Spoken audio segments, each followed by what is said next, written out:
He can hide in the shadow of a noon sun. Captain Costner is so mighty that they say even Blood-the-Bear Joe can't defeat him. No, I didn't say that. No, somebody else brought it up. No, it was a little girl, she's totally crazy.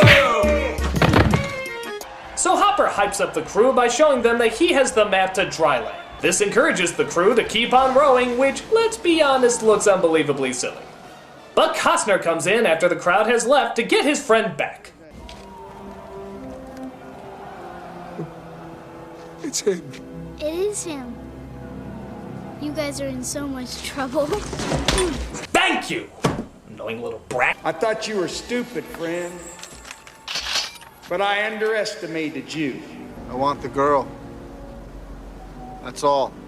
Well, what on this screwed up earth makes you think that you're gonna get her? Hey, just out of curiosity, why aren't they shooting him? Isn't this just giving him time to whip out a flare, light it up, drop it down a pipe, and blow up the entire ship? Yes, it is! Now, to be fair, this does lead to a very funny scene where the one guy who lives a very tortured life looking after the oil sees the flare drop. Oh, thank God. Okay, you gotta admit that's really funny. Don't just stand there, kill something! Was this your big vision? Alright, show me the scene again. Thank you. So Hopper gets the girl to the plane as we finally get the showdown between Costner and Goldilocks here. You should have stayed on the water.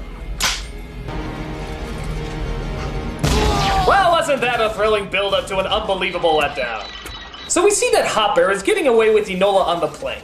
What's Costner to do? Let's get ready for start!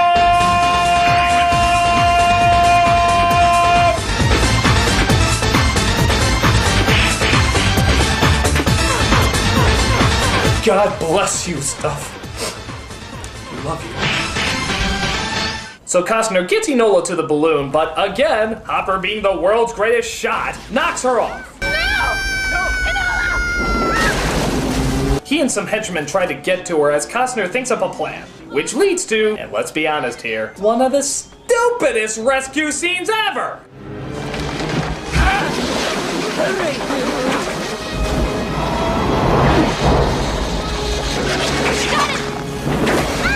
What the bucket? This whole movie is bent on showing us all the technical aspects and exactly how it works, and yet the last big action scene comes down to a Wile E. Coyote scenario! Oh, and I just love how they happen to have the exact amount of bungee cord from the balloon to the water to pull this stunt off. What a man, what a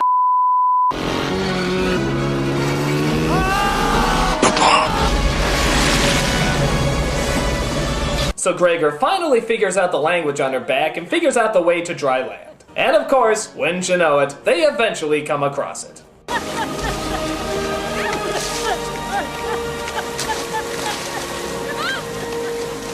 Alright, I want to end this review, so insert Lost, Blue Lagoon, Swiss Family Robinson, Jurassic Park, and/or Gilligan Island joke here. Get creative.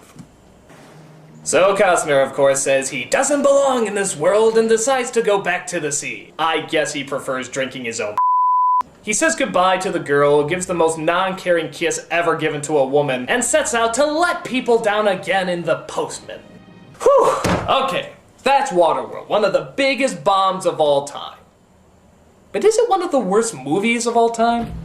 Well, let's look at the bad stuff. Costner's a bore, there's a ton of little plot holes that do start to add up. And as far as the expensive movie at the time goes, yeah, I'd probably expect a lot more too. But for what it is, just a basic shoot-'em-up action film, it's not that bad. The sets are a lot of fun, you really get an atmosphere for this world, Dennis Hopper is enjoyably over the top. And to be honest, I kinda like Stuff.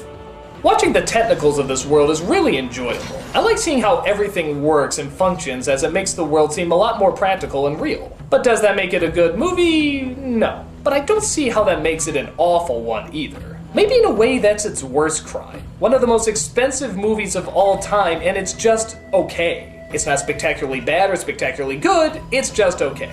For many moviegoers, simply being an okay movie is the biggest letdown. But for me, it simply means it's okay. Take what you will from that and decide on your own. I'm the Nostalgia Critic guy, remember it, so you don't have to.